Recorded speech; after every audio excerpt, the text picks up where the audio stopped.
Jake and Emily Sanders seemed like the perfect couple, newlyweds on a dream honeymoon in Hawaii, their future ahead of them. But just days into their celebration, Jake was found dead, and Emily, his transgender wife, became the prime suspect. What appeared to be a tragic accident quickly unraveled into a web of secrets, lies, and a shocking motive that no one saw coming. In paradise, love turned deadly. Jake and Emily Sanders arrived in Honolulu with sun-kissed dreams and freshly signed marriage papers. Just 3 days earlier, they had exchanged vows in a quiet ceremony in Santa Barbara, surrounded by a small group of friends and family. It wasn't a lavish wedding, but it was intimate and filled with emotion. The couple had met just over a year before through an online forum dedicated to mental health and identity support. Their connection was immediate, and despite living in different states, they quickly grew close. When Jake proposed after 10 months of dating, Emily said yes without hesitation. Hawaii was Emily's choice for the honeymoon. She'd always dreamed of walking barefoot along the shores of Waikiki, sipping pineapple drinks under palm trees, and swimming in clear turquoise water. Jake, who worked as a graphic designer, had never been to the islands and was excited to explore the local food and culture. From the outside, they looked like the perfect couple, constantly smiling, holding hands, and posting cheerful photos online. They checked into a high-end resort just off the beach, with a suite overlooking the ocean.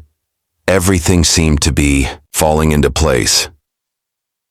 The first couple of days were spent sightseeing, relaxing by the pool, and enjoying late-night dinners under the stars. Locals and tourists alike noticed the affectionate energy between them. Emily, tall with striking features and a quiet confidence, and Jake, with his easygoing charm and warm demeanor, stood out as a happy, adventurous couple enjoying their new life together. Staff at the hotel remembered them fondly. There was laughter, flirtation, and playful teasing that echoed down the halls. The honeymoon seemed like a textbook love story, unfolding in one of the most romantic places on earth. But behind the Instagram-worthy photos and vacation smiles, small cracks were beginning to form, cracks that no one else could see. Whispers of tension, the occasional cold glance, and quiet moments of discomfort hinted at something just beneath the surface. Emily seemed distracted at times, and Jake occasionally withdrew during dinner. It wasn't enough to raise alarms, but in hindsight, these subtle signs foreshadowed the tragedy that was about to strike. Within days, paradise would turn into a crime scene, and nothing about their love story would ever be the same. The morning started like any other at the beachfront resort. The sun rose over the horizon, casting golden light across the waves, and the air was filled with the scent of plumeria blossoms and fresh ocean breeze. Guests were already heading to breakfast, some preparing for island tours, while others lounged by the pool. No one suspected that just a few floors up, a nightmare was unfolding. Shortly after 10 a.m., a housekeeper knocked on the door of Suite 614 for routine cleaning. There was no answer. The Do Not Disturb sign wasn't hanging on the knob, and checkout wasn't scheduled for days. After waiting a few moments, she used her master key to enter. The room was quiet, eerily so. She stepped inside and immediately sensed something was wrong. The curtains were drawn, the air was stale, and a strange heaviness seemed to linger in the space. When she entered the bedroom, her breath caught in her throat. Jake Sanders was lying face down on the bed, motionless. At first glance, it looked like he might be sleeping, but something was off. His body was twisted in an unnatural position, and there was a faint, dark stain spreading across the sheets near his head. Panic surged through the housekeeper as she backed out of the room and called hotel security, who immediately contacted the Honolulu Police Department. First responders arrived within minutes. Paramedics confirmed that Jake was dead, his body already cold. The police secured the scene, and the suite was quickly turned into an active crime scene. There were no signs of forced entry, no broken glass, and nothing appeared stolen. Jake's phone, wallet, and wedding band were all in place. His suitcase remained neatly packed, and the only disturbance was the bed where he lay lifeless. Emily was nowhere to be found. Hotel staff reported seeing her earlier that morning, walking hurriedly through the lobby around sunrise, wearing oversized sunglasses and clutching a small purse. At the time, no one thought much of it, but now, Her absence raised immediate red flags. What had happened during the night? Why hadn't she reported Jake missing or called for help? The honeymoon had ended in horror, and the questions were just beginning. News of Jake Sanders' sudden death spread quickly throughout the resort. Guests were rattled, hotel staff were shaken, and detectives were working around the clock to understand what had gone so terribly wrong.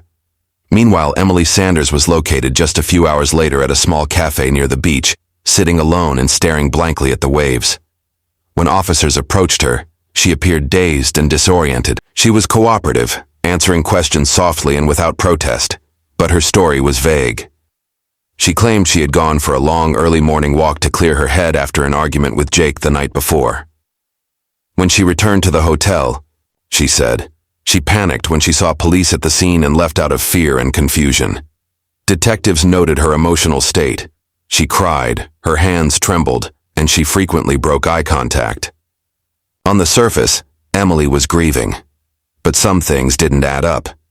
There was no 911 call, no attempt to wake her husband, no messages to friends or family for help.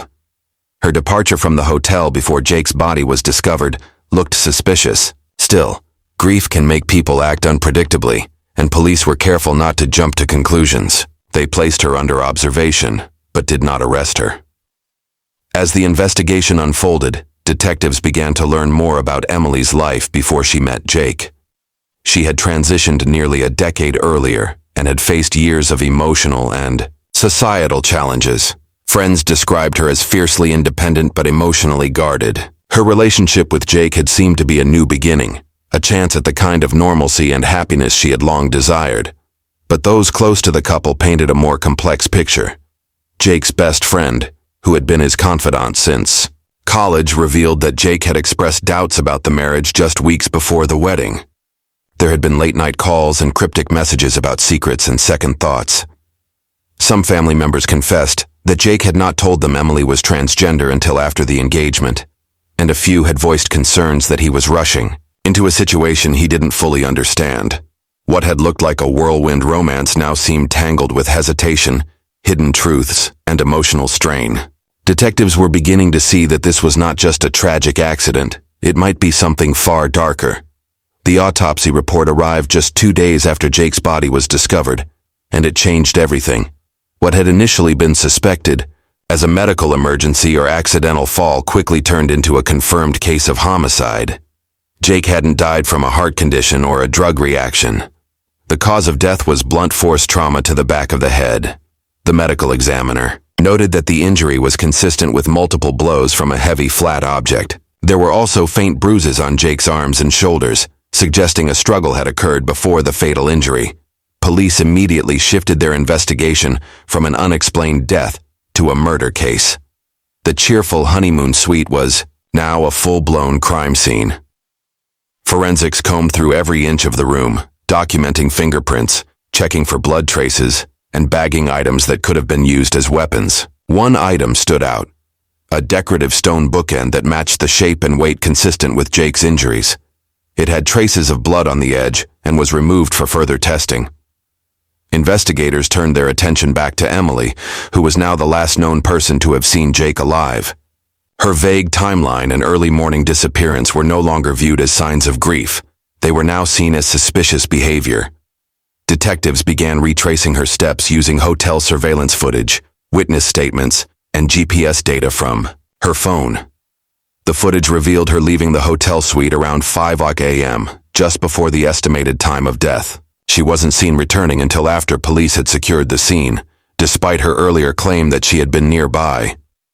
The evidence was mounting, but there was still no clear motive. Emily had no known history of violence.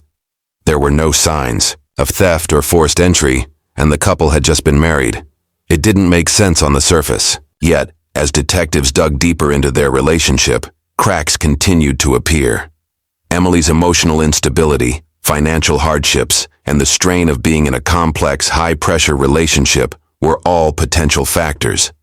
The romantic image of a happy couple in paradise was unraveling, replaced by something far more sinister. The truth was beginning to rise to the surface, and it wasn't what anyone expected. As detectives dug into the Sanders marriage, the fairy tale image began to dissolve. On the outside, Jake and Emily appeared deeply in love, affectionate in public, constantly taking selfies, and eager to begin a new chapter of life together. But behind the scenes, their relationship had been more complicated than anyone realized. Interviews with friends, texts pulled from their phones, and old emails began to paint a different picture. Their connection, though intense at the beginning, had become rocky in the months leading up to the wedding. Jake's close friends revealed that he had expressed uncertainty about the relationship on multiple occasions. While he never spoke negatively about Emily, there was a quiet hesitation in his voice whenever the topic of marriage came up. He had confided in one friend that he sometimes felt like he was trying to convince himself everything was okay. Emily, on the other hand, seemed deeply committed, maybe even overly so. She'd planned most of the wedding by herself and reportedly pushed the date forward, eager to make the relationship official. Family members added another layer to the puzzle. Some admitted to feeling uncomfortable with Jake's decision to marry someone who had transitioned. Although Emily had been open about her past with Jake from the beginning, not everyone in his circle had accepted it. There had been tension between Emily and Jake's parents, especially after a heated Thanksgiving dinner months before the wedding. While Jake had defended Emily, the emotional strain of being caught between his partner and his family was beginning to wear on him. Emily's background added even more complexity. She had worked hard to rebuild her life after a difficult upbringing and years of social isolation. Her transition journey had been long and emotionally exhausting. According to her friends, marrying Jake had felt like the ultimate reward for years of perseverance. But that also meant the pressure for the marriage to succeed was immense. Any signs of disconnection or rejection may have felt catastrophic. As the investigation unfolded, detectives began to question whether their honeymoon had triggered a boiling point. What had started as a celebration of love might have become the stage for years of unresolved tension to explode. Something had gone wrong in that hotel room, and all signs pointed to the cracks that had formed long before they arrived in Hawaii. A critical breakthrough in the case came when detectives gained access to Emily's phone records and online accounts. Hidden within a folder of encrypted apps was a string of messages exchanged with someone listed only as K. The conversations, once decrypted, revealed a connection that stretched back several months, well before the wedding. Though the language used was vague and cautious, it was clear that the relationship between Emily and Kay was more than just friendly. There were emotional undertones, references to late-night calls, and even subtle complaints about Jake. Emily had written that she felt trapped and unseen, expressing growing frustration with the pressure of the marriage and her role as a newlywed. She confessed to Kay that she often felt like Jake no longer loved her, that he had started pulling away emotionally, and that his behavior had become colder. While there was no direct mention of violence or abuse, the messages hinted at emotional instability and growing resentment. Most strikingly, just a few days before the trip to Hawaii, Emily had written, "This honeymoon will be the final test. If things don't change, I don't know what I'll do." Detectives began to suspect that Emily had been emotionally leaning on this unknown individual during a time of intense stress. They attempted to trace Kay's identity, but found that the user had used encrypted messaging platforms and a masked phone number, leaving no obvious trail. Still, the existence of this communication raised serious questions about Emily's state of mind in the days leading up to Jake's death. When investigators cross-referenced these messages with her recent internet searches, the concern deepened. Emily had looked up topics like emergency exits in hotels, death in sleep symptoms, and Hawaii extradition laws. While none of these were damning on their own, together they painted a troubling picture of premeditation, or, at the very least, desperation. What once appeared to be a simple case of grief now looked like something far more calculated. The quiet cafe where Emily had been found hours after Jake's body was discovered didn't seem like the hiding place of a shocked widow. It now looked like the staging ground of someone trying to process what they had done, or worse, someone who thought they had gotten away with it. Hotel security footage from the night of Jake's death became a crucial piece of the puzzle. Detectives meticulously reviewed hours of recordings, focusing on the hallway outside Suite 614 in public areas of the resort. What they found cast serious doubt on Emily's version of events and marked a turning point in the investigation. Just after 4:50 a.m. on the morning of Jake's death, Emily was seen exiting their hotel room. She was barefoot, wearing a loose hoodie and carrying what looked like a small bag tucked under her arm. Her posture was tense, and she moved quickly, glancing behind her more than once as she walked down the hallway. No other guests appeared on the floor at that time, and she bypassed the elevator, opting to take the stairs instead. Roughly 30 minutes later, cameras picked her up again outside the hotel, walking along the beachfront path. She didn't return to the hotel until several hours later, long after police had arrived. This timeline completely contradicted her initial statement to investigators. Emily had claimed she went for a walk at sunrise after waking up alone and growing concerned, but the footage clearly showed her leaving before dawn. Detectives now believed she may have left the scene immediately after Jake's death, either in panic or in an attempt to avoid being present when the body was discovered. In addition to hallway cameras, footage from the hotel bar the night before offered more context. Jake and Emily were seen having drinks together, but witnesses reported that they appeared to be arguing quietly. At one point, Jake stood and walked away from the table, leaving Emily alone for over 10 minutes. When he returned, both appeared visibly tense. Moments later, they left the bar and returned to their room. These subtle but telling pieces of video evidence provided a clearer narrative. The romantic honeymoon was unraveling behind closed doors, and now, there was visual proof that Emily's story didn't line up. Her early departure, the tense body language, and her evasiveness after the fact all pointed toward a deeper truth. Whatever had happened in that room, Emily was not just a grieving wife. She was now the prime suspect in a carefully unfolding murder case. As the investigation pressed on, detectives began uncovering a trail that hinted at a deeper motive. One that had less to do with emotion and more to do with money. Financial records revealed that Emily had been in a difficult situation for months leading up to the wedding. Despite her poised exterior, she was thousands of dollars in debt. Her credit cards were maxed out, and bank statements showed frequent overdraft fees. Most of her income from freelance gigs barely covered basic living expenses.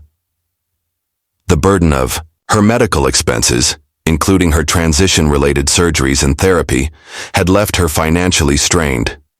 Jake, by contrast, had a stable income from his graphic design work and a modest inheritance from a late grandparent.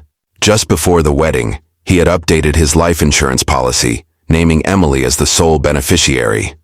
The policy was worth $500,000, a life-changing amount for someone struggling like Emily.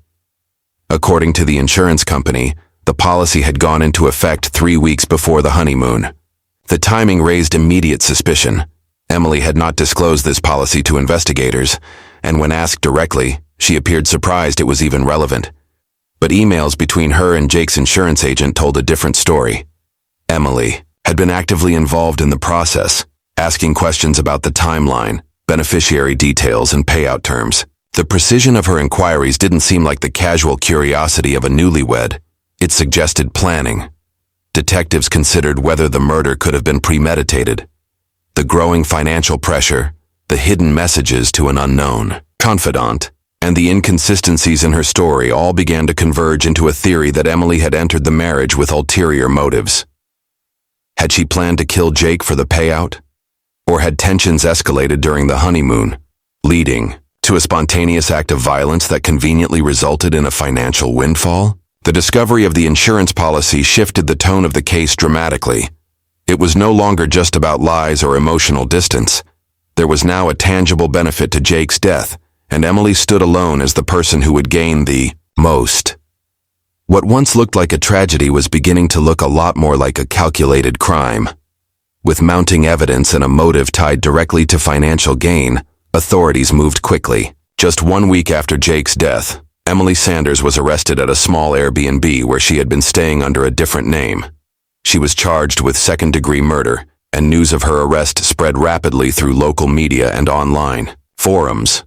The shocking details of the case, especially the twist of a seemingly loving newlywed being accused of murder, gripped the public and drew intense media scrutiny.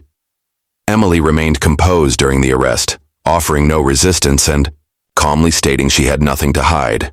But detectives were confident in the strength of the case. Surveillance footage, the autopsy report, her misleading statements, the deleted messages, and the suspiciously timed life insurance policy all formed a compelling narrative. Prosecutors described the case as a betrayal hidden beneath a wedding veil, and called it one of the most chilling domestic homicide cases the state had seen in years. During pre-trial hearings, Emily's defense team argued that the investigation was biased due to public perception and her gender identity. They claimed that authorities had rushed to judgment and failed to consider the emotional trauma Emily had endured, including years of discrimination and societal rejection. They insisted that Jake's death was not murder, but the tragic result of an emotionally charged confrontation that had spiraled out of control. Prosecutors, however, painted a different picture. They described Emily as calculated, financially desperate, and emotionally manipulative. They outlined how she had carefully inserted herself into Jake's life, presented a loving facade, and used the honeymoon as the perfect cover for her plan. According to their theory, when Jake failed to meet her emotional expectations or hinted at doubts about their marriage, Emily saw only one way out, with a payout. The arrest didn't bring closure to Jake's grieving family, but it was a step toward answers. Behind the headlines and court proceedings were people devastated by loss and betrayal. A man was dead, a woman was accused of murdering her husband, and the romantic dream of a perfect honeymoon had turned into one of the most disturbing criminal cases Hawaii had ever seen. The trial began nearly a year after Jake Sanders' death, with the courtroom packed and the public watching closely. The prosecution laid out a chilling narrative of manipulation and motive. They presented physical evidence, digital records, financial documents, and security footage to support their theory that Emily had killed Jake in cold blood. The emotional messages to the mysterious Kay, her early morning departure, and the sudden interest in Jake's life insurance policy formed the backbone of their argument. They described the murder as premeditated, a calculated act masked by the illusion of romance and commitment. But as the defense began to present their side, the story took another unexpected turn. Emily's legal team did not deny that she had struck Jake. Instead, they revealed a hidden aspect of the relationship that had not previously come to light. According to their claims, Jake had become increasingly emotionally abusive in the weeks leading up to the wedding, and that abuse had intensified during the honeymoon. While there was no documented history of violence, the defense argued that Emily had endured psychological manipulation and rejection that pushed her to a breaking point. They described the fatal moment as an act of self-defense during a late-night argument that escalated into physical confrontation. Witnesses from both sides gave conflicting accounts. Friends of Jake insisted he was kind, non-violent, and deeply in love with Emily, while some of Emily's close contacts described her as fragile, emotionally overwhelmed, and under immense pressure to maintain a relationship that was unraveling. The jury faced the impossible task of deciding whether Jake's death was the result of a planned killing or a chaotic outburst born of emotional collapse. After days of deliberation, Emily was found guilty of second-degree murder. The verdict brought a quiet end to the high-profile case, but questions lingered. Was Emily truly a cold-hearted killer, or was she a broken person caught in an unbearable situation? The trial left people divided, but one truth remained clear. 2 lives had been destroyed in that hotel room in Hawaii. A love story that began with hope ended in tragedy, leaving behind only silence, sorrow, and the chilling reminder of how easily paradise can become a nightmare.